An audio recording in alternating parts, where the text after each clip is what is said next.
In the summer of 1986, workers digging an irrigation channel in a brick factory compound in Guanghan County, Sichuan Province, hit something hard about a meter below the ground. They had been working for days in the July heat, cutting through the deep alluvial soil of the Chengdu Plain, when the spades began turning up bronze. Not scattered pieces, not the occasional fragment that construction workers in China's archaeological-rich landscape sometimes encounter and report. A concentrated deposit of bronze objects, packed closely together in a specific layer, deliberately placed there by human hands thousands of years ago. The workers stopped. They called the authorities. And over the following weeks, as professional archaeologists took over from the construction crew, the earth began to give up one of the most astonishing collections of ancient objects ever found. 2 ritual sacrifice pits. Thousands of objects, including elephant tusks, bronze vessels, gold artifacts, jade, and, most remarkably, a collection of bronze sculptures unlike anything seen before in the archaeological record of China or anywhere else in the world. Bronze human figures of near-life size, standing with their arms extended in gestures of unknown meaning. Bronze masks of faces that do not look like any face in the existing canon of ancient Chinese art, with eyes that protrude 10 or 15 centimeters from the face surface, their irises and pupils swollen outward in an exaggeration of vision that suggests something more than and different from ordinary human sight. A bronze tree, reconstructed to stand more than 3.5 meters tall, its branches laden with stylized leaves and flowers and fruit and birds, the largest single bronze casting from the ancient world. This was Sanxingdui.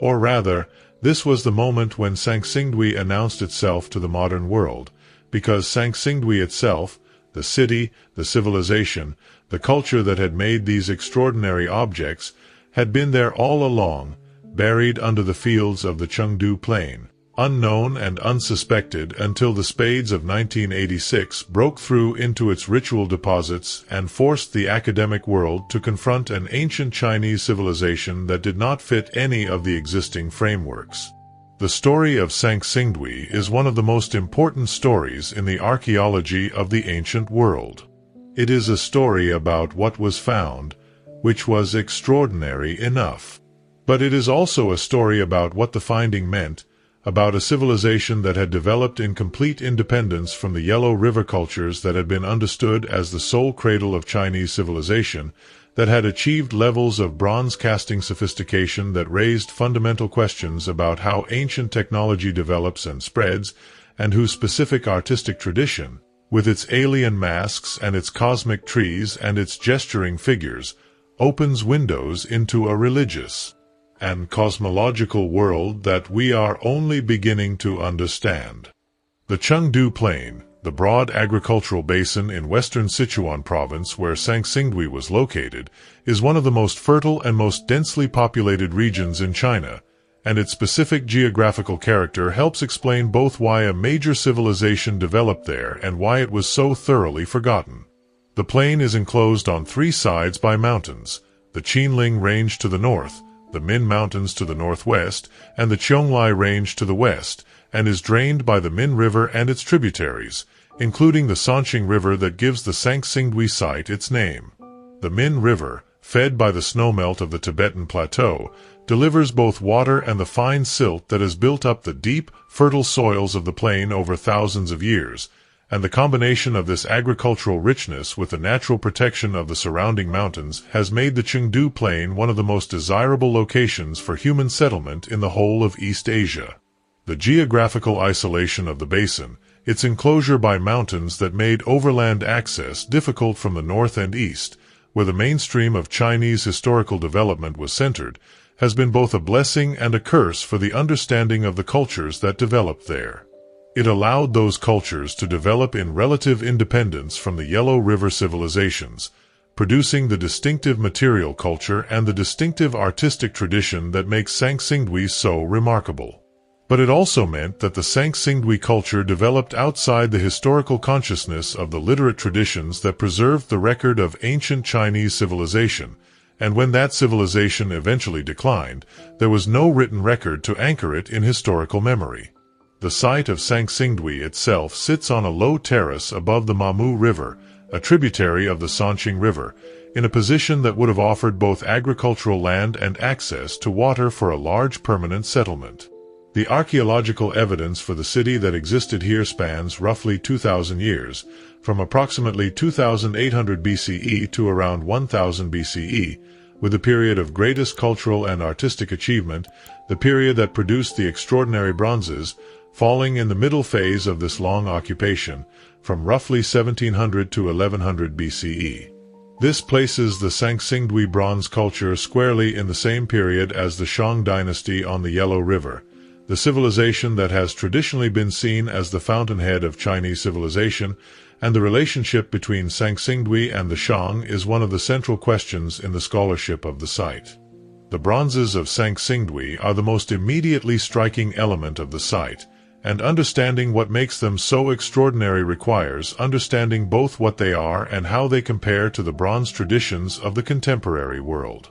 Bronze casting, the process of creating objects by pouring molten copper tin alloy into molds, was one of the defining technologies of the Bronze Age across the Old World, and the specific qualities of bronze, its strength, its malleability, its capacity for fine detail, made it the material of choice for weapons, tools, ritual vessels, and decorative objects in civilizations from the Mediterranean to East Asia. The Chinese bronze tradition, centered on the Shang and subsequent Zhou dynasties on the Yellow River, is one of the finest in the ancient world, producing ritual vessels of great formal elegance and technical sophistication whose specific forms and decorative programs are deeply embedded in the ritual and cosmological system of early Chinese civilization. The Sanxingdui bronzes belong to a completely different tradition. The forms are not vessels, not weapons, not tools, but things for which there are no good analogies in any other ancient bronze tradition.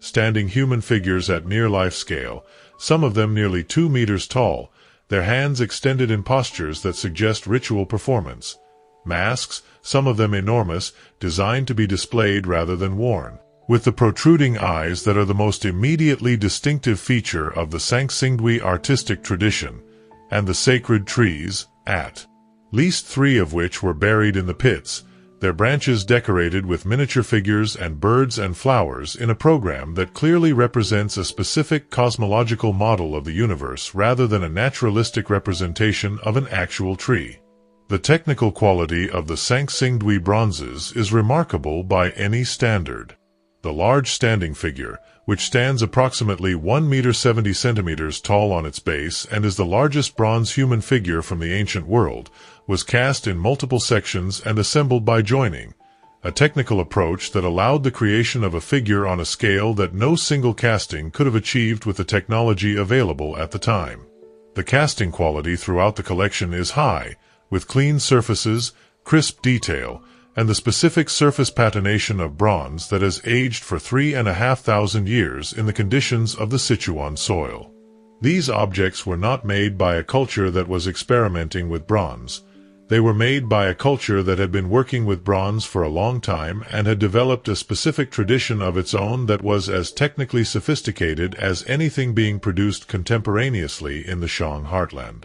The question of how the Sanxingdui culture developed its bronze technology, and whether it received any input from the Shang or developed independently, is one of the most debated in the scholarship of the site. The specific alloy compositions of the Sanxingdui bronzes are different from Shang bronzes, suggesting different sources. The forms are completely different, suggesting an independent artistic tradition. But the basic technology of bronze casting, the knowledge of how to smelt copper and tin, how to prepare molds, how to control the pour. This is complex enough that independent development from scratch seems difficult to assume, and the specific mechanism by which the Sanxingdui culture acquired its bronze knowledge, whether through contact with Shang traders or craftspeople, through a shared ancestor tradition, or through genuine independent development, is a question that remains genuinely open. The bronze masks of Sanxingdui are the objects that most immediately capture the imagination of anyone who encounters them, and the specific character of the protruding eyes that distinguish them from all other ancient sculpture requires careful consideration. The most iconic of the Sanxingdui masks have eyes that project outward from the face surface by 10 to 15 centimeters, their pupils and irises represented as cylindrical protrusions that resemble nothing in the naturalistic tradition of human representation and that clearly represent something other than ordinary human vision. Several interpretations have been proposed. The most widely discussed connects the protruding eyes to the mythological figure of Cansong, the first king of the ancient Shu state in Sichuan, whose name in some traditions means vertical eyes, a term that may refer to the kind of supernatural or shamanic vision that the mask eyes represent. On this reading, the masks are not portraits of ordinary humans but representations of divine or semi-divine beings whose visual powers exceed those of ordinary people, beings who can see what ordinary humans cannot. A related interpretation connects the protruding eyes to the shamanic traditions of ancient East Asia more broadly, in which the ability to see into the spirit world was a defining attribute of religious specialists, and in which the specific representation of non-ordinary visual powers in art served both to identify such specialists and to concentrate their ritual power. The masks on this reading are instruments of ritual performance, not portraits but tools, objects whose wearing or display during ceremonies activated the specific powers they represented. The specific scale of some of the masks, which are too large to be worn, suggests a third interpretive possibility: that they were not worn at all but were displayed, possibly on altars or poles, as the faces of the beings whose presence they invoked during ritual. A mask that cannot be worn is a mask designed to be looked at rather than to be looked through, and the direction of gaze in the Sanxingdui masks, outward from the ritual space rather than through it, suggests the presence of a being who observes rather than a human who performs. The variety of mask types in the Sanxingdui collection, from the enormous display masks to smaller and more delicate pieces whose scale and detail suggest a different category of use, indicates a complex ritual system in which different types of objects served different purposes rather than a single uniform practice. The specific relationships between the different mask types and the ritual logic that organized their use in whatever ceremonies the Sanxingdui culture practiced are aspects of the site's religious life that the archaeological evidence alone cannot fully reconstruct but that are the subject of ongoing investigation. The bronze ears on some of the Sanxingdui masks, which are disproportionately large in the same way that the eyes are disproportionately large, suggest that the emphasis on non-ordinary perception extended beyond sight to include hearing. A being with eyes that see beyond the human range and ears that hear beyond the human range is a being whose sensory apparatus is entirely oriented toward the detection of what ordinary humans cannot perceive, and the specific combination of enlarged eyes and enlarged ears in the same face is a statement about the specific nature of the beings represented that goes beyond any single organ of perception to encompass the full range of supernatural awareness. The sacred trees of Sanxingdui are among the most complex and most cosmologically significant objects in the entire collection, and understanding them requires understanding something about the specific place of trees in the cosmological thinking of ancient East Asia. Trees as cosmic symbols, as axes connecting the underworld, the human world, and the heavens, and as the dwelling places of birds and spirits that move between worlds, are one of the most widely distributed cosmological motifs in the ancient world. In ancient East Asian traditions specifically, the concept of a cosmic tree or world tree, a central axis around which the universe is organized, is documented in various forms across a range of cultures, and the specific form that the Sanxingdui trees take, with their branches populated by birds and their overall structure suggesting a vertical organization of the cosmos, connects them clearly to this broader tradition while giving it a specific material expression that is unique. The largest of the Sanxingdui trees, known as the tree number 1, was reconstructed from the fragments found in the sacrifice pits to stand approximately 3 meters 90 centimeters tall, making it the largest bronze casting from the ancient world by a considerable margin. Its trunk rises from a base decorated with dragons, and its branches spread outward in 3 tiers, each branch terminating in a fruit or flower from which a bird perches. At the very top of the tree, in some reconstructions, sits a larger bird, possibly representing the sunbird of ancient Chinese cosmology, the divine bird that was understood to carry the sun across the sky. The entire composition, from the dragons at the base to the solar bird at the top, maps a vertical cosmological scheme in which the tree serves as the axis of the universe. The smaller objects that populate the branches of the Sanxingdui trees are themselves remarkable for their detail and their variety. The birds are not generic but specific, their postures and their anatomical details suggesting careful observation of actual birds combined with the addition of supernatural attributes. The human figures that appear on some of the tree branches, small relative to the tree's overall scale but carefully detailed, are shown in postures that suggest ritual performance, their hands positioned in ways that echo the gestures of the large standing figures found in the same pit. The trees and the figures are part of the same visual program, and understanding either requires understanding the whole. The standing figures of Sanxingdui are the objects that most directly challenge the viewer to make interpretive sense of a visual tradition with no obvious parallels, and the specific gestural language of the figures has been the focus of extensive scholarly discussion. The largest of the Sanxingdui standing figures, a bronze man standing approximately 170 centimeters on a base that brings his total height to over 2.5 meters, is one of the most striking ancient sculptures in the world. His hands are raised in front of him, their specific position suggesting that they once held something, possibly a staff or a ritual implement, though no such object was found in association with the figure. His feet are placed on the heads of 4 smaller figures who stand in a square formation at the corners of the base, a compositional arrangement that communicates hierarchy and supernatural power in ways that are legible across cultural traditions. His face, with its high cheekbones, its broad nose, and its large ears, is not an idealized generic face but something more specific, a face that some scholars have connected to the shamanic practitioners who may have served as the ritual specialists of the Sanxingdui culture. The smaller standing figures found in the pits show a similar gestural vocabulary.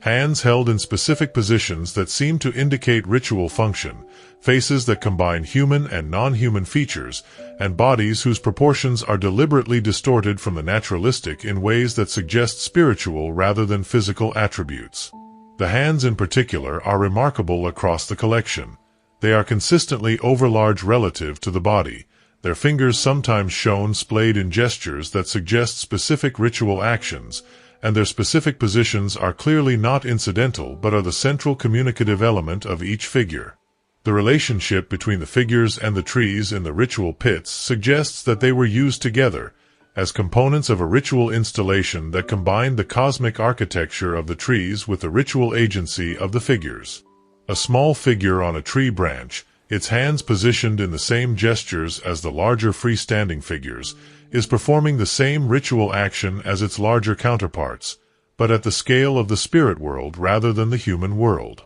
The trees and the figures together constitute a representation of ritual activity conducted at multiple scales and in multiple realms simultaneously.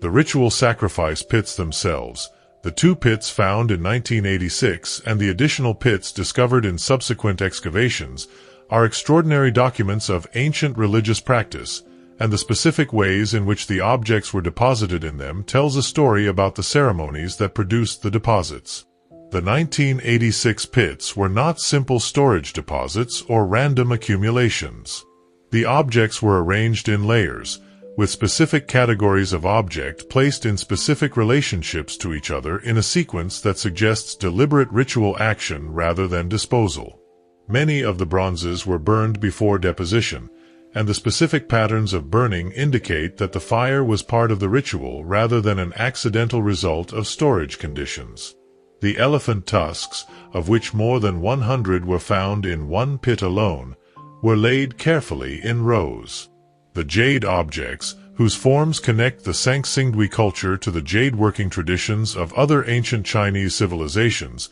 were placed in specific associations with the bronzes that suggest meaningful rather than random relationships. The burning of the objects before burial is one of the most discussed aspects of the ritual deposits. Burning is a standard element of many ancient sacrificial traditions, transforming the physical substance of the object into smoke that rises toward the divine realm, making the offering available to supernatural recipients who exist above or beyond the material world. On this reading, the Sanxingdui pits are the remains of enormous sacrificial events in which the most valuable objects in the ritual inventory of the culture were offered to divine powers in a ceremony whose specific character and specific occasion are not recoverable from the archaeological evidence alone. An alternative interpretation sees the burning and burial as a ritual decommissioning of sacred objects whose time of active use had ended, a way of retiring objects that had been charged with divine power without simply discarding them.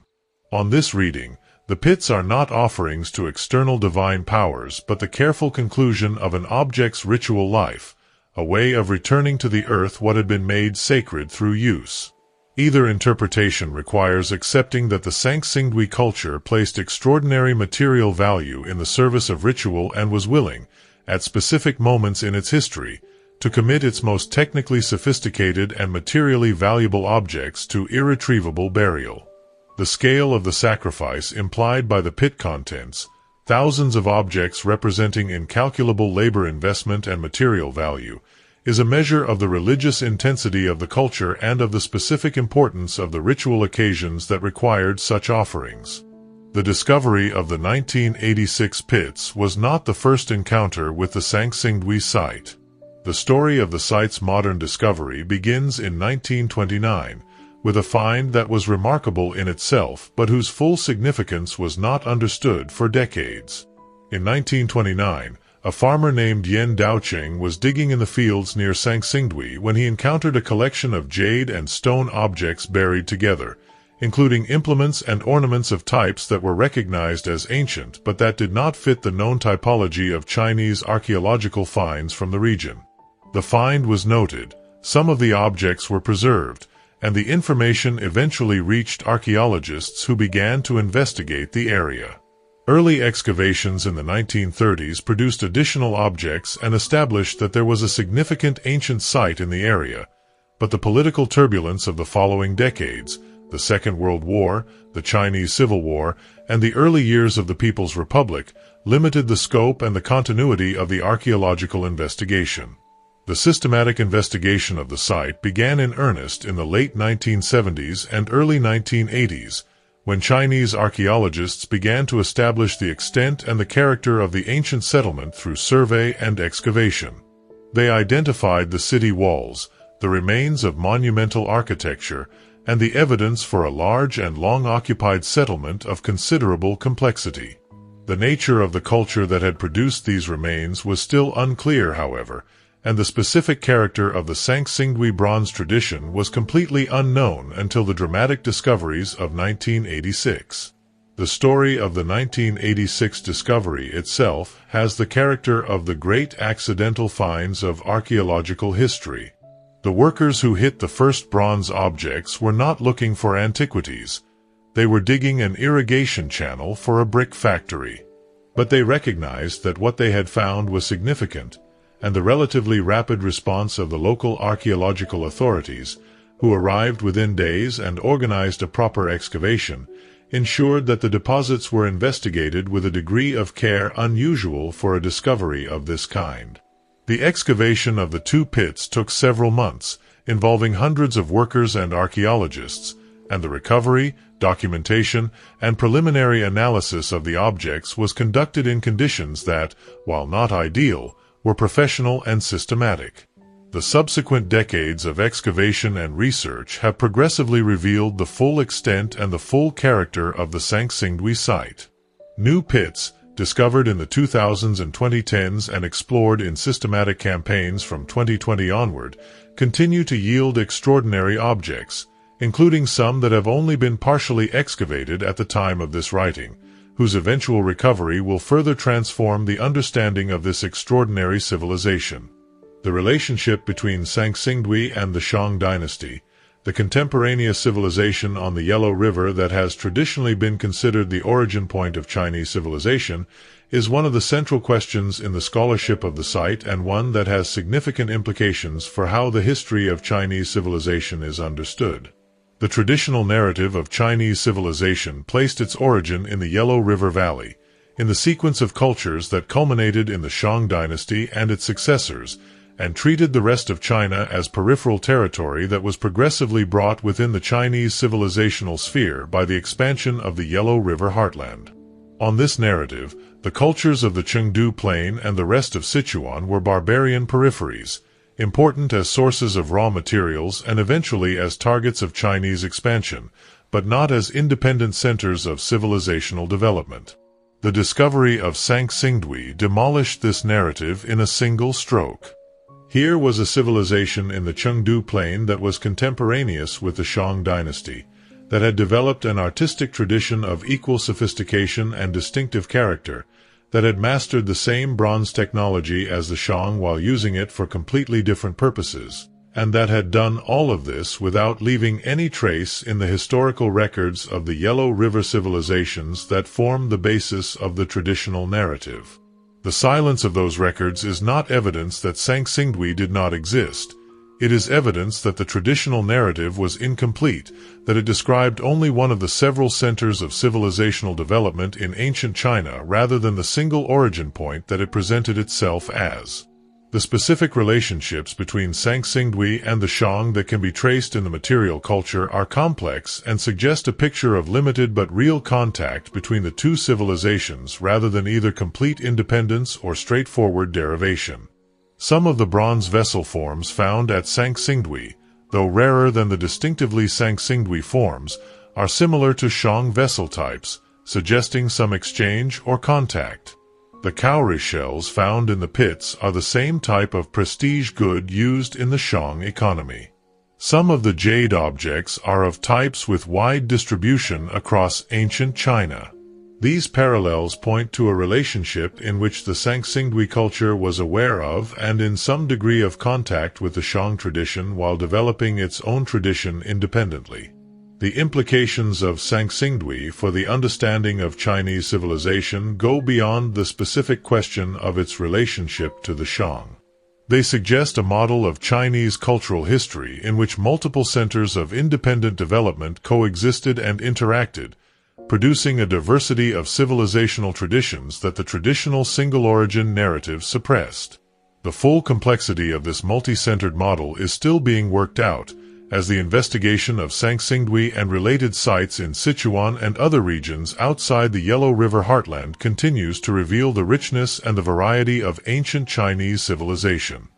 The gold objects of Sanxingdui, while less numerous than the bronzes, are among the most technically sophisticated items in the collection and provide important evidence about the material culture and the symbolic systems of the site. The most famous gold object from Sanxingdui is the gold mask, a hammered gold sheet formed in the shape of a face with the same protruding eyes that characterize the bronze masks, but in a material whose specific properties, its reflectivity, its rarity, its association with the sun and with divine power in many ancient traditions, give it a different kind of significance. A face that is also a gold sheet, reflecting light from its surface in the way that bronze does not, is a face that participates in a specific category of sacred power, the power of the sun and the sky, that distinguishes it from the bronze masks even when they share the same formal features. The gold scepter, a long gold tube that sheathed a wooden core and whose surface was decorated with incised images of birds, fish, human heads, and abstract motifs arranged in registers, is one of the most information-dense objects from the site. The specific combination of images on the scepter has been interpreted as a cosmological program, with the different registers representing different levels of the universe organized along the vertical axis of the scepter itself. The birds at the top represent the celestial realm, the fish represent the aquatic underworld, and the human heads represent the intermediate human world, with the abstract motifs providing connective tissue between the different realms. If this interpretation is correct, the gold scepter is a three-dimensional cosmological diagram, a portable model of the universe held in the hands of whoever wielded it during ritual. The gold foil objects, thin sheets of hammered gold cut into the shapes of trees, discs, and abstract forms, suggest a tradition of gilding or decorating larger objects with gold surfaces, and it is possible that some of the bronze objects were originally covered with gold foil in whole or in part, giving them a luminosity and a status that the bronze alone could not achieve. The combination of bronze and gold in a single object tradition is characteristic of a sophisticated material culture that understood the specific properties and the specific symbolic associations of different materials and deployed them deliberately in the service of ritual and cosmological expression. The jade objects of Sanxingdui connect the site to the broader jade working traditions of ancient China and provide one of the clearest lines of evidence for the cultural connections between the Sanxingdui civilization and the wider world of ancient Chinese cultures. Jade, specifically the nephrite that was the primary jade material of ancient China, was the most prestigious and most symbolically loaded material in the Chinese cultural sphere across virtually the entire span of Chinese prehistory and history. The specific properties of jade, its hardness, its translucency, its cool smoothness, its association with virtue and with the heavens in the Confucian and pre-Confucian traditions, made it the material of choice for ritual objects of the highest significance. The specific forms of ritual jade, the bai disc, the tsong tube, the zhang blade, and others, were highly standardized across ancient Chinese cultures and serve as markers of participation in the shared symbolic system that connected otherwise distinct regional cultures. The jade objects found at Sanxingdui include examples of these standard ritual jade forms, including bai discs and zhang blades, as well as forms that are specific to the Sanxingdui tradition and that reflect the specific ritual system of the Sichuan culture rather than the shared system of the Yellow River traditions. The presence of the standard forms indicates that the Sanxingdui culture was connected to the broader networks of jade exchange and ritual communication that characterized ancient China, while the specifically Sanxingdui forms indicate that this connection did not erase the distinctive character of the local tradition. The sourcing of the jade, which has been studied through geological and chemical analysis, indicates that the Sanxingdui culture had access to jade from multiple sources, including deposits in the Sichuan region and possibly from sources much further afield. The movement of jade across ancient China was one of the most important forms of long-distance exchange, and the jade objects at Sanxingdui are therefore evidence not only of the material culture of the site but of the trading networks through which the Sanxingdui culture connected to the broader world. The working of jade is technically extremely demanding, since jade is harder than metal and cannot be cut with metal tools but must be worked by abrasion with harder materials. The quality of the jade working at Sanxingdui is high, indicating specialist craft skills of a level consistent with the overall sophistication of the material culture at the site. The jade workers, like the bronze casters, were specialists whose knowledge and skill was maintained within specific craft traditions, and the presence of both crafts at the site speaks to the complexity of the social and economic organization that sustained them. The specific jade forms found at Sanxingdui, when compared with the jade forms found at other Bronze Age sites across China, allow the tracing of exchange networks that connected the Chengdu Plain to the rest of the ancient Chinese world. The presence at Sanxingdui of jade forms that are characteristic of the Liangzhu culture of the Yangtze Delta, which flourished nearly 2,000 years before the main Sanxingdui phase, indicates either that Liangzhu period jades continued to circulate long after their culture of origin had ended, or that the Sanxingdui culture received jade from collections that had been inherited from earlier cultures along the trade routes. Either possibility speaks to a depth of cultural connection across ancient China that complicates the picture of regional isolation that the Sanxingdui tradition's distinctive character might otherwise suggest. The city of Sanxingdui, the settlement that surrounded and supported the ritual center that has produced the extraordinary bronzes, is less well known than the objects from the sacrifice pits, but is equally important for understanding the Sanxingdui civilization as a whole. The settlement extended over an area of approximately 12 square kilometers, enclosed on 3 sides by earthen walls and on the 4th by the Mamu River, which served as a natural boundary and water source. The walls, which were constructed from rammed earth in the same technique used for city walls throughout ancient China, were substantial enough to have required significant organized labor for their construction, and their existence implies a level of political organization capable of mobilizing and directing large workforces. The scale of the enclosed area and the density of archaeological deposits within it suggest a population that may have reached tens of thousands at the height of the settlement's occupation,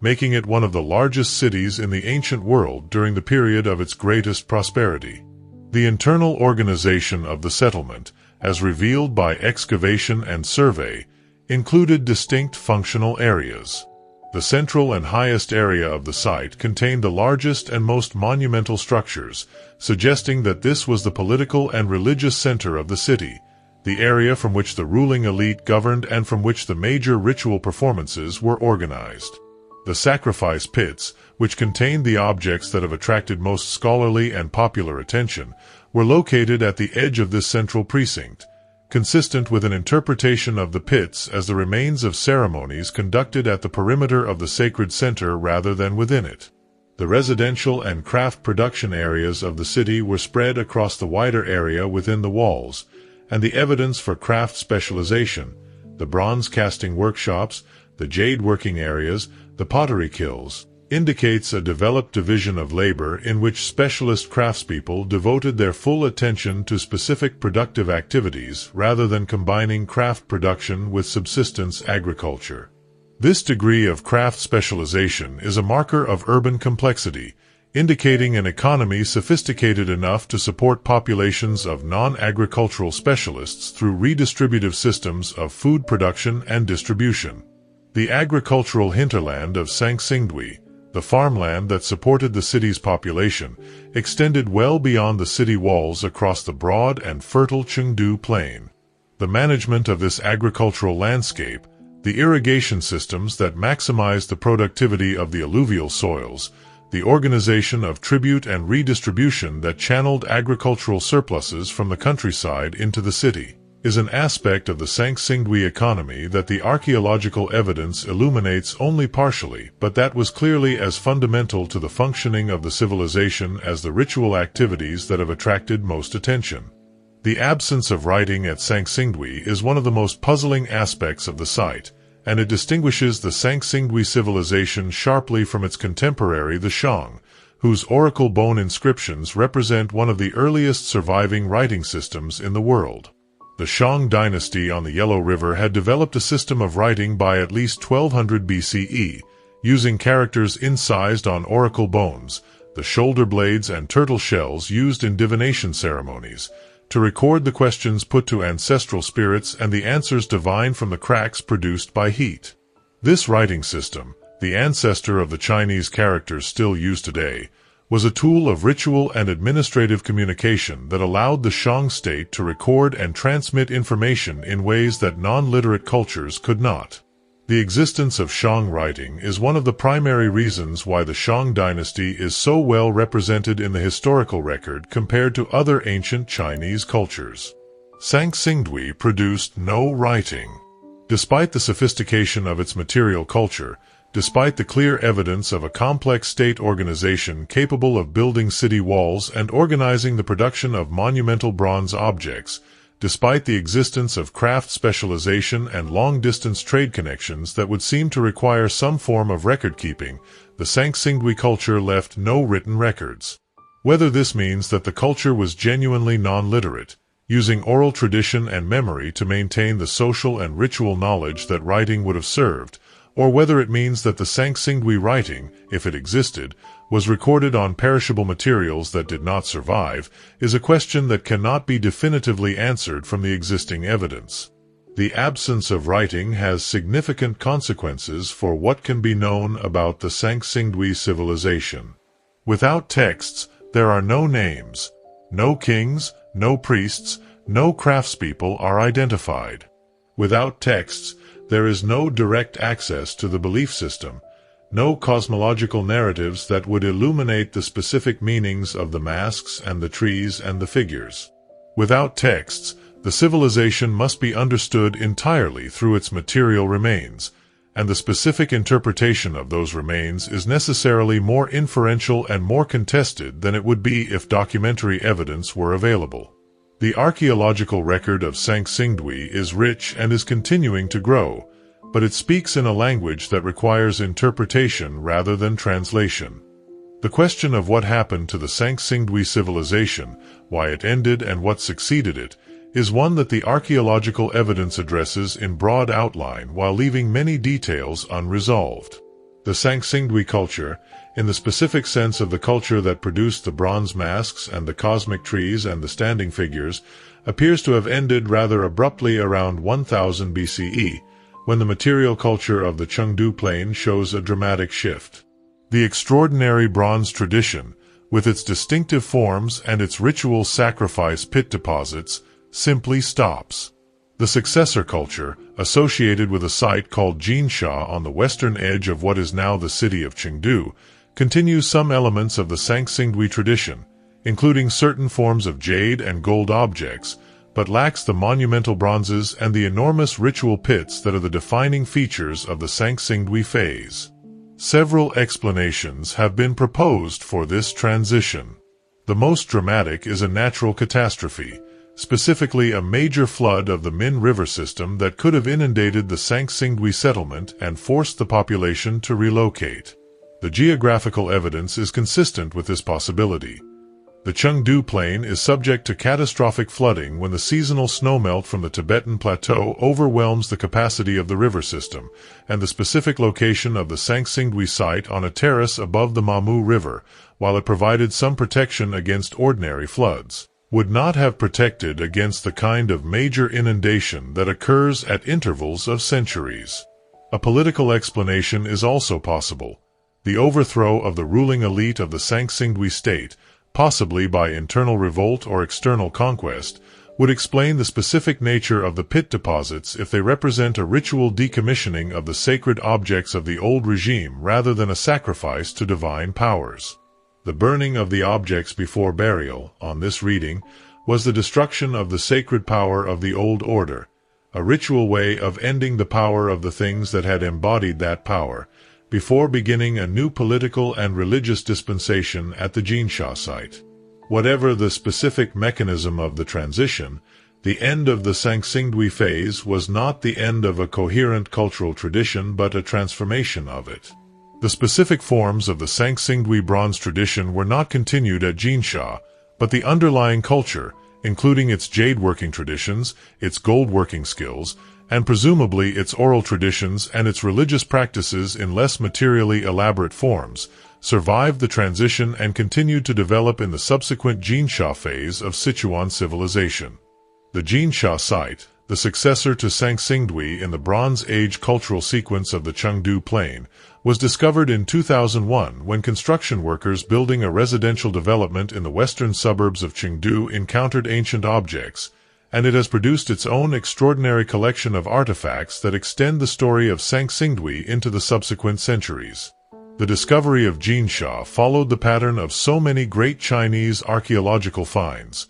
construction work, encountered objects, urgent notification of the authorities, and a race between preservation and development. The site was eventually protected and systematically excavated, revealing a substantial ancient settlement that occupied the same location as a neighborhood of modern Chengdu and whose investigation has accordingly been complicated by the practical challenges of urban archaeology. The most famous object from Jinsha is the golden sun bird, a circular gold disc cut into the form of a sun surrounded by 12 rays and with 4 birds in flight around its inner edge, which has become one of the most iconic images in Chinese cultural heritage and is used as the official emblem of Chinese cultural heritage protection. The golden sun bird combines the solar symbolism and the bird imagery that are central to the Sanxingdui tradition with a formal elegance and a precision of execution that are among the finest achievements of ancient Chinese goldworking. The Jinsha site also produced its own collection of bronze objects, jade pieces, ivory, and stone sculptures, alongside evidence for the city's layout and its craft production areas. The material culture of Jinsha is distinctly different from Sanxingdui, but shares enough formal and symbolic connections with it to establish the cultural continuity between the two phases of Sichuan Bronze Age civilization. The specific objects that the two traditions share, particularly certain jade forms and certain solar symbols, are the material evidence of a transmitted cultural tradition even as the specific forms of monumental bronze production were not continued. The relationship between Jinsha and the historical Shu kingdom, the ancient state of Sichuan that appears in the historical records of the Western Zhou and later periods, is a question that archaeologists and historians are actively working to resolve. If the direct continuity between the prehistoric Bronze Age cultures of the Chengdu Plain and the historical Shu kingdom can be established, it would extend the documented cultural tradition of Sichuan back several thousand years and provide important context for understanding the specific character of Sichuan civilization within the broader history of China.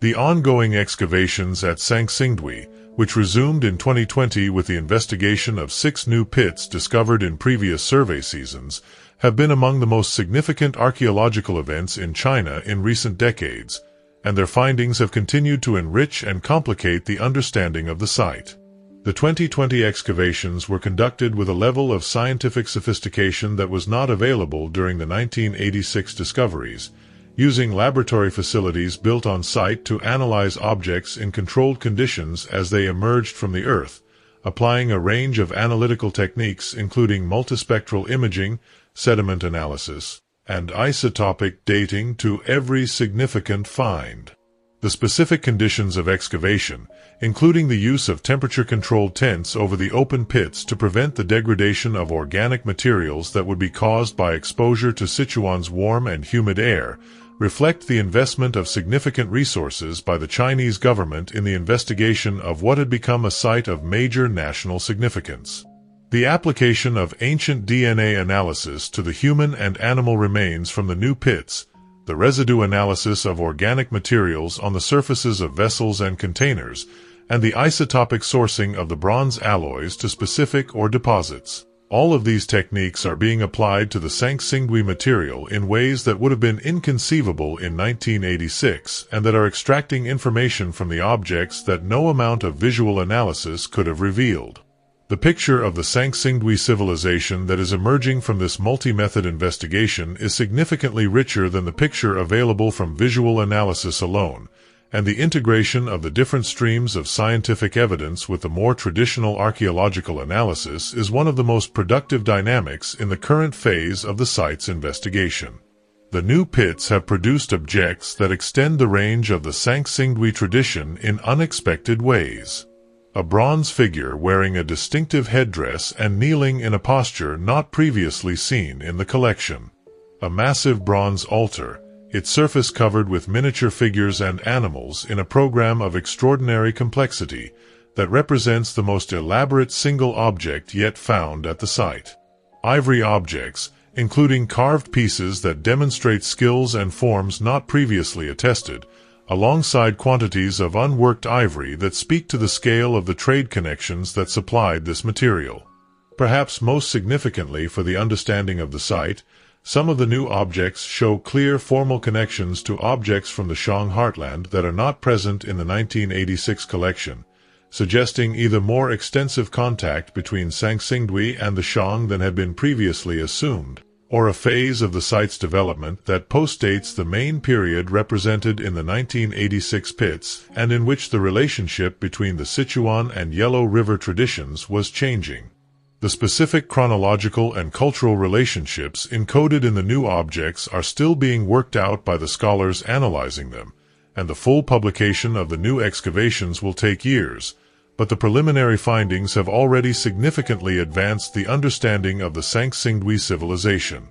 The ivory found at Sanxingdui, of which more than 100 elephant tusks were discovered in one of the 1986 pits alone, is one of the most striking elements of the material culture and one that provides important evidence about both the economy of the site and its environmental context. The presence of large quantities of elephant ivory at Sanxingdui indicates that elephants were available in or near the Chengdu Plain during the Bronze Age, either as wild animals hunted for their tusks or as domesticated or semi-domesticated animals maintained for ritual purposes. The zooarchaeological evidence from the site includes not only ivory but the bones of elephants, suggesting that the animals themselves were present at the site rather than simply the processed material of their tusks. This is consistent with the historical record of elephants in ancient China, which documents their presence across a much wider range than their current very limited distribution, including in the Yangtze River basin and its tributaries during the Bronze Age.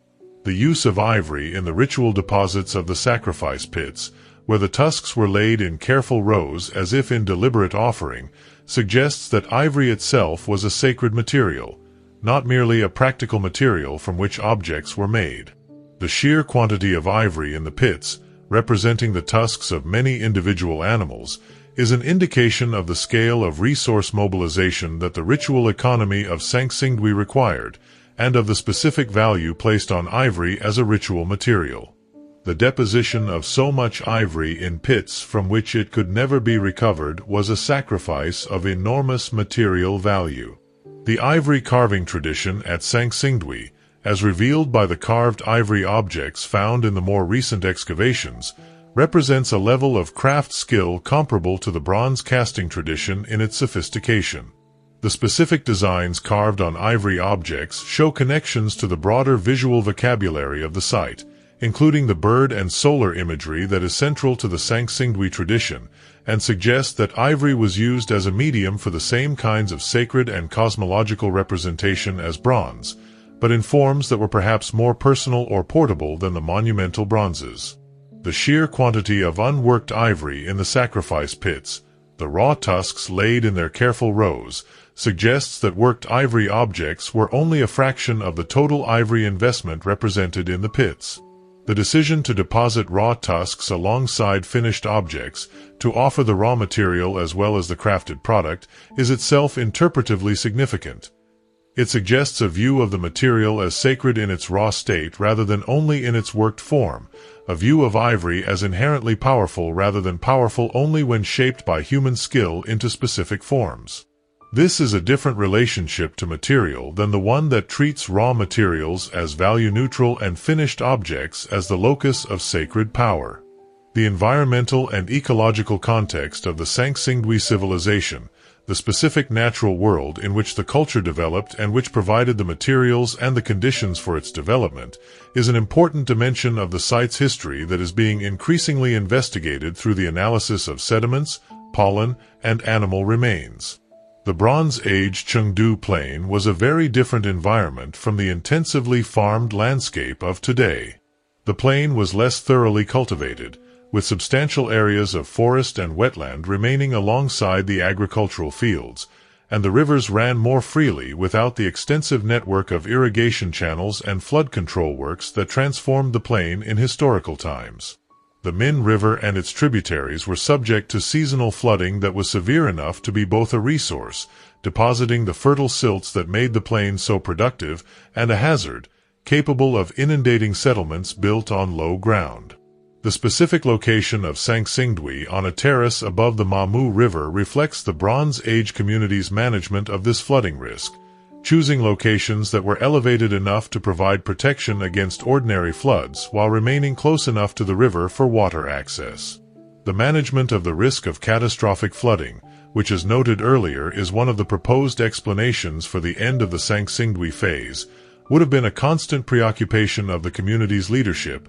and the specific ritual practices of the culture, including whatever propitiation of water deities or ancestral spirits the ceremonies in the sacrifice pits involved, may have been partly oriented toward the management of this existential risk. The forest resources of the Chengdu Plain and the surrounding mountains were essential to the Sanxingdui bronze tradition, which required charcoal fuel for the smelting furnaces and timber for the construction of the city's buildings and its ritual structures. The scale of forest exploitation implied by the bronze production alone, without counting the timber requirements for construction, would have had significant effects on the forest cover of the immediate vicinity of the site, and the evidence for these effects may be recoverable through the paleoecological analysis of sediment cores from the lakes and ponds of the region.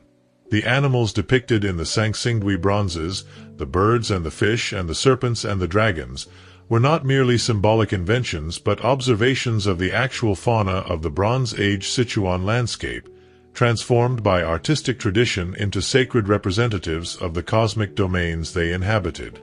The specific bird species represented in the bronze collections, identifiable by their postures and their anatomical details, include varieties still present in the Sichuan region as well as possibly species that are now locally extinct. And the careful naturalism of the bird representations speaks to a culture that observed its natural world closely and found in it the raw material for its cosmological system.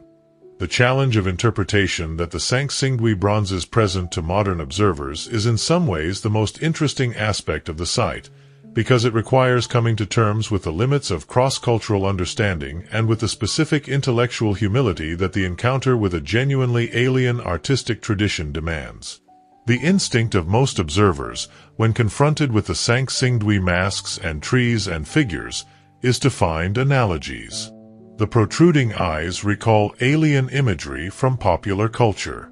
The cosmic trees resemble the Norse Yggdrasil or the Mesopotamian sacred grove. The standing figures suggest shamans or priests or kings. These analogies are useful in making the objects somewhat familiar, in giving the modern observer a handle on material that would otherwise be entirely opaque, but they are also potentially misleading, because they import the specific contexts and meanings of other traditions into a tradition that developed independently and may have been doing something quite different from what the analogies suggest. The specifically Chinese scholarly tradition of interpretation of the Sanxingdui bronzes works from the indigenous textual and archaeological context rather than from cross-cultural analogy, drawing on the ancient Chinese texts that describe the mythology and cosmology of the ancient Shu state and on the archaeological record of the Sichuan region to reconstruct the specific belief system within which the objects were made and used. This approach has produced a rich body of interpretation that connects the objects to specific myths,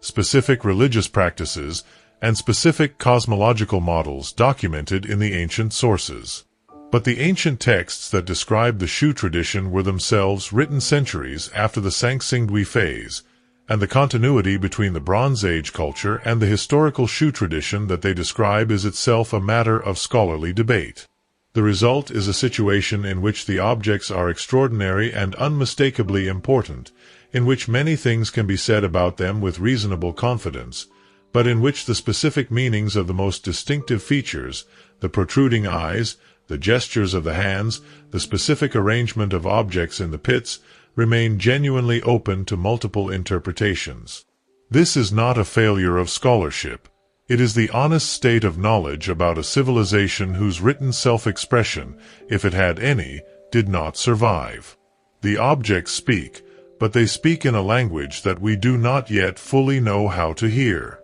The Sanxingdui Site Museum, which was built adjacent to the excavation area and has undergone major expansion in recent years to accommodate the new discoveries and the growing visitor numbers, is one of the most important museum institutions in China and one of the finest archaeological museums in Asia. The museum was originally built in 1997 to display the objects from the 1986 excavations, and its original design reflected the state of knowledge about the site at that time.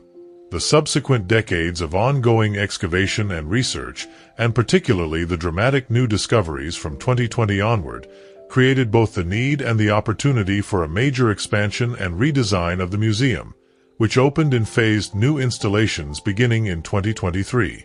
The new museum facilities are among the most technically sophisticated archaeological exhibition spaces in China, with conservation laboratories visible to visitors, real-time feeds from ongoing excavation, and digital and interactive elements that make the research process itself part of the museum experience. The specific challenges of presenting Sanxingdui to the public are challenges that the museum has addressed with varying degrees of success over the years. The objects are extraordinary and speak powerfully for themselves, and the museum's decision to display the major bronzes in conditions that emphasize their scale and their material presence, rather than in the conventional vitrine-style cases of traditional archaeological museums, is an effective way of making them visually accessible. The interpretive challenge of conveying to a general audience the cosmological and religious significance of objects from a culture without written records is harder to meet and requires the kind of layered interpretation that accommodates both the casual visitor who wants to know what they are looking at and the more engaged visitor who wants to understand the scholarly debates. The museum has become one of the most visited archaeological sites in China, attracting millions of visitors per year and generating the kind of popular enthusiasm for archaeology that is rare outside the very most famous sites in the world. The specific combination of extraordinary objects, ongoing excavation that generates regular new discoveries, and the fundamental mystery of a civilization without written records, makes Sanxingdui a site that captures the public imagination in a way that more thoroughly documented ancient sites often cannot. The masks, with their alien protruding eyes, have become one of the most recognized images in Chinese popular culture, appearing on merchandise and in media and in the kind of semi-serious popular speculation about ancient mysteries that eventually finds its way onto documentary television. The significance of Sanxingdui for the broader understanding of Bronze Age civilization worldwide extends beyond its specific implications for Chinese history to touch on fundamental questions about how complex civilizations develop and how technological and artistic traditions spread. The bronze casting tradition of Sanxingdui is one of the most technically sophisticated in the ancient world, and its existence in relative isolation from the other great bronze traditions of antiquity raises questions about the mechanisms of technological development that are relevant not just to Chinese history but to the history of human civilization more broadly.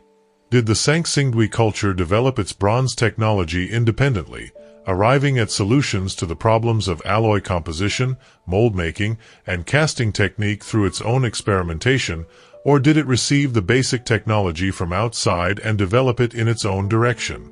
The evidence, as noted earlier, does not clearly favor either option, and the honest answer is that we do not know. The independent development hypothesis, if it were true, would have significant implications for the general model of technological development that sees major innovations as typically arising once and spreading from a single center of invention.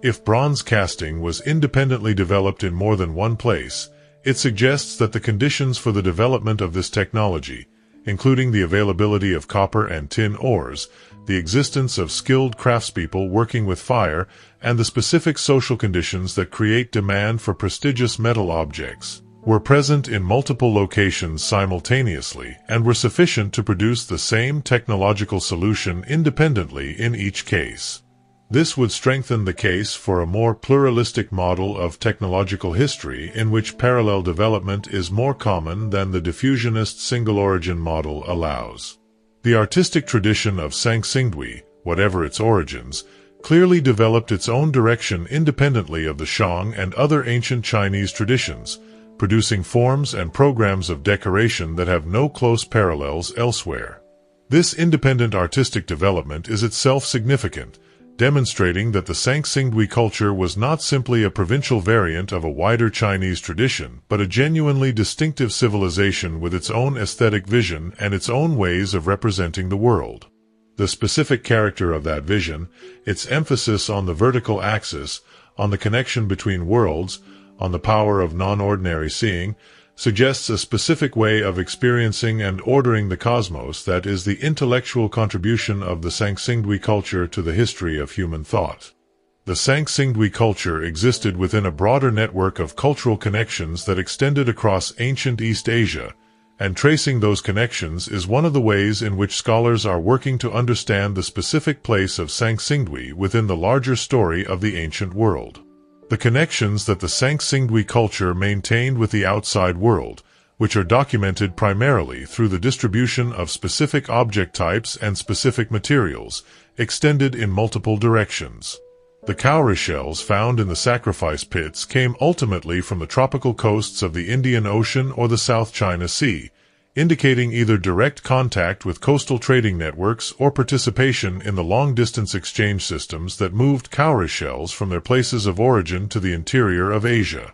The jade objects came from sources in the Sichuan region and possibly from further afield, including perhaps the famous jade sources of Hatian in what is now Xinjiang, with which ancient Chinese cultures maintained long-distance exchange relationships. The bronze traditions of Southeast Asia, several of which show formal similarities with specific elements of the Sanxingdui tradition, are another possible connection that scholars have explored, though the specific nature and direction of any influence between the Sichuan and Southeast Asian traditions is debated. The drum cultures of Southeast Asia, with their distinctive bronze drums decorated with star and bird imagery, share some of the visual vocabulary of Sanxingdui in ways that could reflect either a shared origin tradition or the independent development of similar symbolic programs in response to similar cosmological frameworks. Disentangling these possibilities requires the kind of careful comparative analysis that is the standard methodological challenge of prehistoric archaeology in the absence of written records. The Tibetan connections of the Sanxingdui culture are another area of investigation that has become more prominent in recent years, as the archaeological investigation of the Tibetan Plateau has revealed Bronze Age cultures of considerable complexity that maintained connections with the cultures of the Sichuan Basin. The mountain passes between Sichuan and Tibet were routes for the movement of people, goods, and ideas throughout ancient times, and the specific cultural elements that appear to have flowed between the two regions may help to explain some of the features of the Sanxingdui tradition that seem to have no close parallels in the Yellow River civilizations. The specific question of who made the Sanxingdui bronzes, what we can know about the craftspeople who cast the masks and the trees and the standing figures, is one that the archaeological evidence can address only partially, but that is worth considering because it illuminates the social organization of the Sanxingdui state. Bronze casting is one of the most technically demanding and most organizationally complex craft activities in the ancient world. It requires a reliable supply of copper and tin, which typically have to be obtained from different locations and combined in specific proportions. It requires a fuel supply of sufficient quantity and quality, normally charcoal, to achieve and maintain the temperatures required for smelting. It requires molds, which for the complex Sanxingdui pieces would have required multiple firings and considerable expertise in mold preparation to achieve the final form. It requires a physical infrastructure of furnaces and casting pits. And it requires the specific tacit knowledge of the craftspeople, the knowledge of exactly when the metal is at the right temperature, of how to control the pour, of how to deal with the inevitable problems and failures that occur in casting complex forms that can only be acquired through years of apprenticeship and practice. The concentration of this complex craft at a single major center, producing objects at the scale and quality of the Sanxingdui bronzes, implies a workshop organization in which specialists devoted their full professional lives to the bronze casting tradition and were supported in this specialization by the broader economy of the Sanxingdui state. These were not farmers who cast bronze in their spare time. They were full-time professionals whose expertise was their primary contribution to the community and who were maintained by the redistributive resources of the state. Their knowledge was transmitted through a craft apprenticeship tradition, from master to student across generations, and the specific knowledge they possessed, the recipes for alloy composition, the specific mold preparation techniques, the specific casting procedures, was craft knowledge of the highest value, knowledge that gave whoever possessed it a specific and irreplaceable role in the ritual economy of the state. The high quality and the formal consistency of the Sanxingdui bronzes across the collection suggests that the casting tradition was stable and well transmitted over an extended period, that the knowledge was effectively maintained and reproduced across multiple generations of craftspeople. The specific forms that were produced, the masks, the trees, the standing figures, were not invented fresh by each generation but were maintained as a repertoire of established forms, each with its specific meaning and its specific ritual role, that were reproduced with variation but within recognized parameters. This is the material evidence of a living tradition, of knowledge and skill passed from generation to generation within a stable social and ritual context. The question of what the Sanxingdui culture believed, what its religious and cosmological system was like, is the most fundamental question raised by the site and the one that the existing evidence can answer only in broad outline. The visual program of the sacrifice pit objects, taken together as a whole, suggests a cosmological model organized around a vertical axis connecting three realms: an underworld associated with water and with the serpents and fish that inhabit the aquatic world, a middle world of human activity, and an upper world of sky, sun, and birds. The cosmic trees, with their earth-rooted trunks rising through the middle world to the solar birds at their summits, represent this vertical axis. The masks, with their non-ordinary eyes that see across the boundary between worlds, are the instruments through which contact with the non-human realms is achieved. The standing figures are the specialists who facilitate this contact, the ritual practitioners who stand at the intersection of the human and the divine and perform the gestures that open communication between them. This cosmological model, if the interpretation is broadly correct, is recognizably shamanic in its basic structure, organized around the concept of contact between different realms of existence mediated by specialist practitioners with the ability to perceive and act in non-ordinary reality. Shamanic traditions are among the most widely distributed in the world, found across the indigenous cultures of Asia, the Americas, and other regions, and their widespread distribution reflects a common solution to the fundamental human problem of making sense of a world that contains levels of reality not accessible to ordinary perception. The specific material investment in shamanic ritual that the Sanxingdui bronzes represent is, however, extraordinary by any standard. Most shamanic traditions operate with much simpler material equipment, relying on the skill and the knowledge of the practitioner rather than on elaborate material objects to achieve ritual effects. The Sanxingdui culture's investment in monumental bronze representations of the beings and the structures of its cosmological model suggests either that the state had developed a form of institutionalized religious practice in which material objects played a more central role than in typical shamanic traditions, or that the specific ceremonies in which the bronzes were used involved a degree of public performance and spectacle that required impressive material objects to achieve their effect on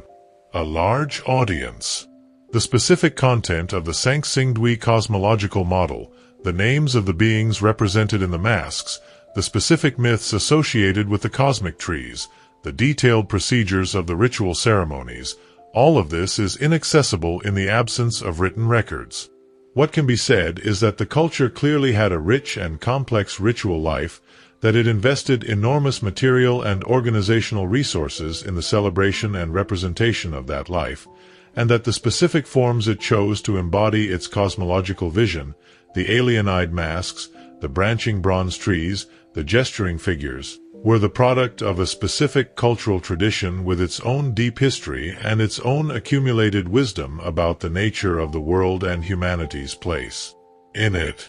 The discovery of Sanxingdui and its subsequent investigation is a story not just about an ancient civilization but about the archaeology of China in the 20th and early 21st centuries, and about the specific ways in which Chinese archaeology has developed as a discipline over this period. Chinese archaeology as a modern scientific discipline developed in the early 20th century, drawing on the methods and the theoretical frameworks of Western archaeology while also developing specifically Chinese approaches to the investigation of Chinese prehistory. The specific characteristics of the Chinese archaeological tradition, including its close relationship with the study of Chinese history and with the project of understanding the origins of Chinese civilization, have shaped the questions that Chinese archaeologists have asked and the interpretive frameworks within which they have worked. The discovery of Sanxingdui forced Chinese archaeologists to ask questions that the existing frameworks had not prepared them for.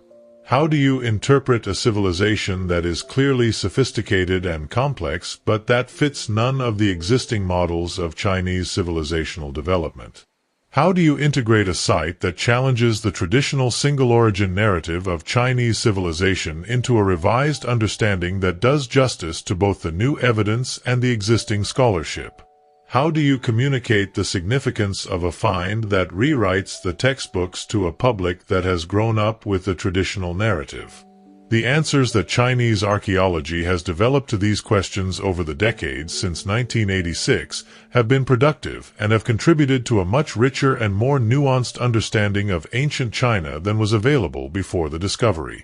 The model of multiple centers of Bronze Age civilizational development, each with its own distinctive tradition while maintaining connections to the others, is now broadly accepted and has been supported by subsequent discoveries at other sites. The willingness to acknowledge uncertainty and to present multiple interpretations of the evidence, rather than forcing the Sanxingdui material into the mold of the existing narrative, reflects the maturity of a discipline that is comfortable with the complexity of its evidence. The international dimension of Sanxingdui scholarship, the collaboration between Chinese institutions and scholars from other countries that has characterized the more recent phases of the investigation, has been productive both scientifically and in terms of making the findings accessible to an international audience. The site is now one of the most internationally known in Chinese archaeology, and the ongoing excavations generate media coverage and public interest that extends well beyond China's borders.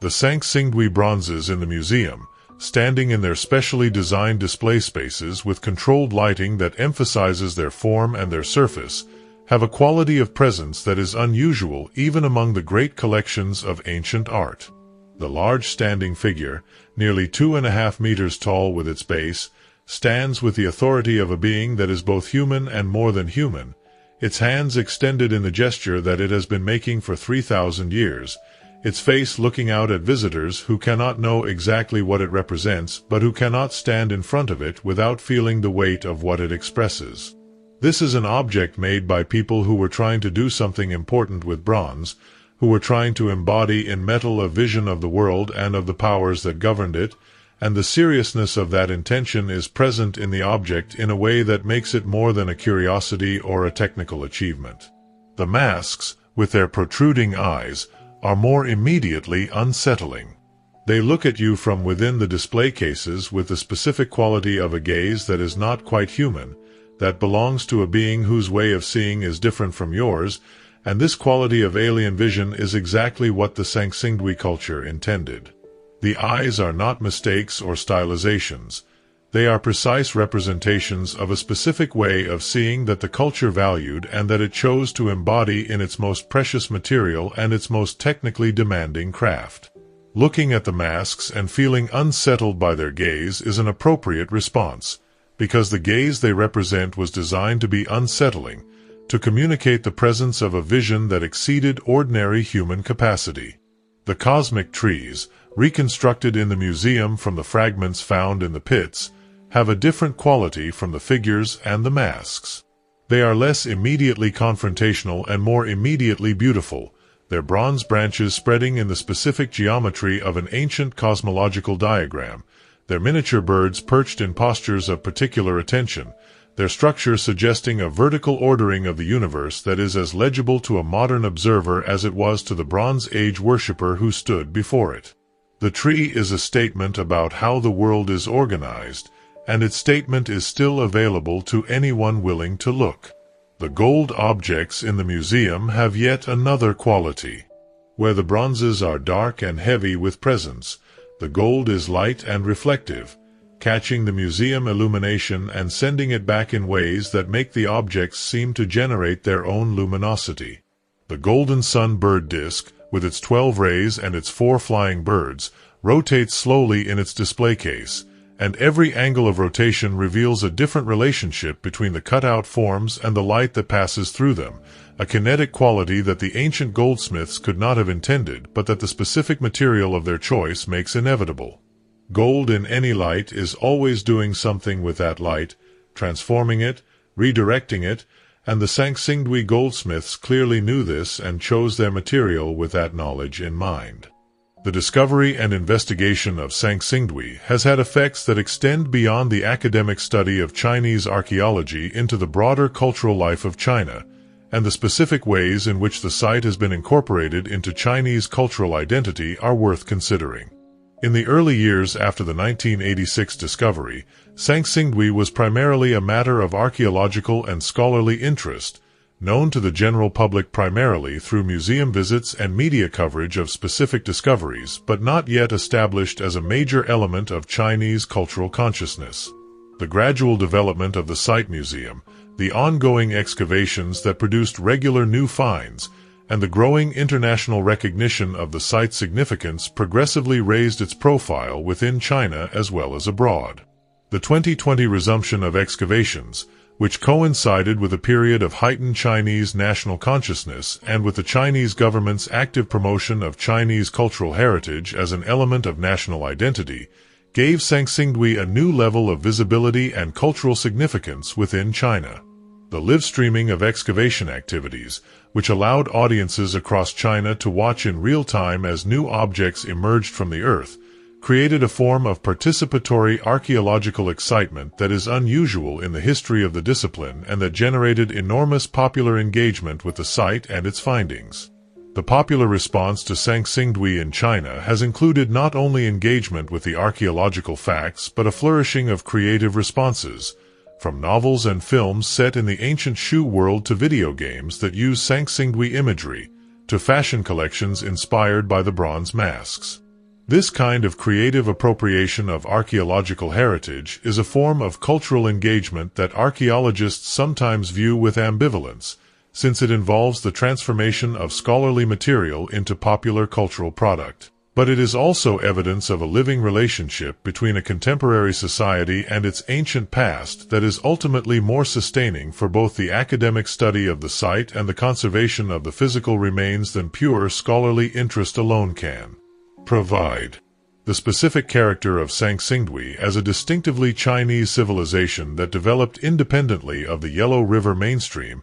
has made it a particularly useful symbol in the project of asserting the depth and the complexity of Chinese civilization. The standard narrative of Chinese cultural history, which traces a more or less linear development from the Yellow River origins to the present, does not fully capture the multi-centered and multicultural character of Chinese civilization across its full geographic extent, and Sanxingdui, with its demonstration that sophisticated Bronze Age culture existed in Sichuan independently of the Yellow River traditions, is one of the most important pieces of evidence for that more complex picture. The specific experience of encountering the Sanxingdui objects for the first time, whether in the museum or through high-quality photographs, has been described by scholars and visitors alike in terms that emphasize disorientation and strangeness alongside admiration. The strangeness is real and it is informative. The Sanxingdui bronzes are strange because they were made by people who were doing something different from what we expect ancient Chinese art to do, who were working within a visual and cosmological tradition that had its own internal logic and its own history, but that was not the tradition that became the mainstream of Chinese art, and whose specific choices, the protruding eyes, the cosmic trees, the open-handed gestures, reflected a specific understanding of the world that we can approach, but cannot fully enter. This strangeness is different from the strangeness of objects from genuinely unknown cultures, objects found without context whose makers are completely lost to history. Sanxingdui is well contextualized. We know when the objects were made, where they were made, something about the social organization of the culture that made them, something about the ritual context in which they were used. What we do not know is the specific content of the belief system that gave them their meaning,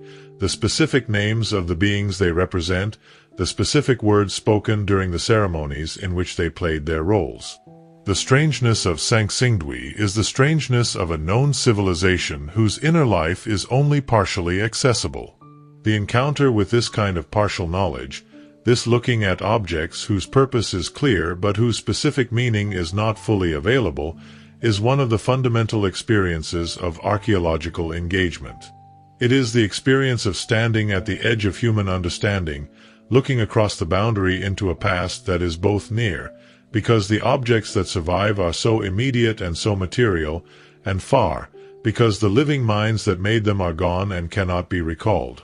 The Sanxingdui bronzes are extraordinary not only for what they are but for the specific quality of encounter they create, for the way they hold the viewer at exactly the right distance from full understanding, close enough to feel the intelligence and the intention behind them, far enough that the full meaning remains mysterious. The night sky above the Chengdu plain, which the ancient inhabitants of Sanxingdui watched from the same flat horizon that modern Chengdu residents rarely see through the urban haze, was part of the cosmological world that the bronzes represent. The sunbird at the top of the cosmic tree, the solar disks and the bird imagery of the gold objects, the specific orientation of the site itself toward the east where the sun rises over the mountains that border the plain. All of these suggest that astronomical observation, and particularly the observation of the sun's daily and seasonal movements, was part of the cosmological framework of the Sanxingdui culture. The solar year, with its solstices and equinoxes marking the turning points of the agricultural cycle, was as fundamental to the concerns of a Bronze Age agricultural community as it has been to almost every agricultural culture in the world, and the specific ritual practices of the Sanxingdui culture, whatever they were almost certainly organized in part around the astronomical calendar. The night sky over the Chengdu Plain in the Bronze Age would have been spectacular in a way that it no longer is, unpolluted by the light of the modern metropolis and not yet reduced by the regional deforestation that eventually cleared the trees whose roots had once anchored the alluvial soils. The specific stars visible from the latitude of Sichuan, the patterns of the Milky Way crossing the summer sky, the planetary movements that would have been tracked by careful observers across generations.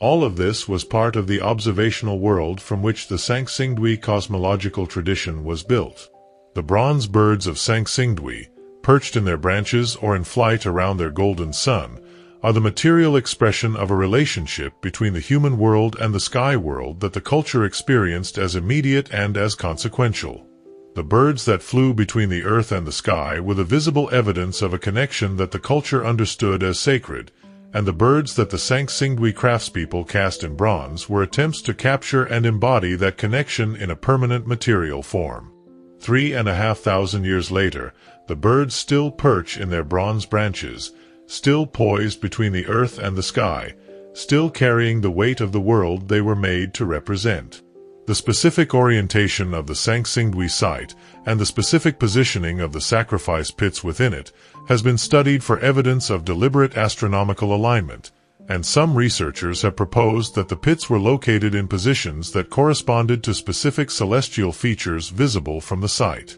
Whether or not these specific alignments can be confirmed with the precision that archaeoastronomy requires, the broader principle that Bronze Age cultures organized their sacred spaces in relation to the sky is well established, and the Sanxingdui culture's obvious investment in solar imagery and bird symbolism makes it likely that the relationship between the city and the heavens above it was not incidental but was built into the design of the sacred center from its earliest phases. Standing in the Sanxingdui Museum, in front of the large standing bronze figure with its extended hands and its 3,000-year stare, the distance between the present and the Bronze Age of the Chengdu Plain seems briefly to collapse in the specific way that only an encounter with an exceptional ancient object can produce. The figure is not a remnant or a fragment. It is complete. The hands are intact, the face is intact, the specific posture is intact, and the specific intention of the people who made it is legible in its form, even though the specific words and the specific ceremonies and the specific beliefs that gave that intention its full meaning are lost.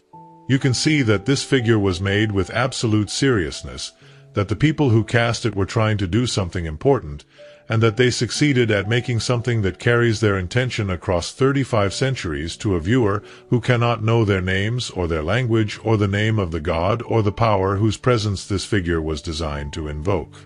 The masks are behind glass a few steps away, their protruding eyes directed at the same empty space that they have been directing their gaze at since they were placed in the pit 3,000 years ago. They were made to see something that ordinary eyes cannot see, and whatever they were made to see, they still appear to be looking for it. The specific quality of that gaze, its combination of intensity and blankness, its suggestion of a vision directed beyond the visible, is one of the most affecting things in ancient art. Outside the museum, the Chengdu Plain stretches away in every direction under the haze that modern industry has added to the ancient rain and mist of Sichuan. Somewhere under the fields and the roads and the buildings of modern Guanghan County, the ancient city of Sanxingdui continues its slow conversation with the soil that received it 3,000 years ago. The pits have been excavated, but the city is mostly still in the earth, waiting. New objects are still being found, their excavations still generating the specific excitement that comes from watching something ancient and extraordinary emerge into the light after centuries of darkness. Whatever comes out of the ground next will add to the picture. The picture will never be complete, but it grows year by year, excavation by excavation, object by object, into something that begins to deserve the civilization that made it. If this documentary has kept you company through the night, consider subscribing so you never miss the next quiet journey. And if you are ready for another story from the ancient world, there is one waiting for you on the screen now.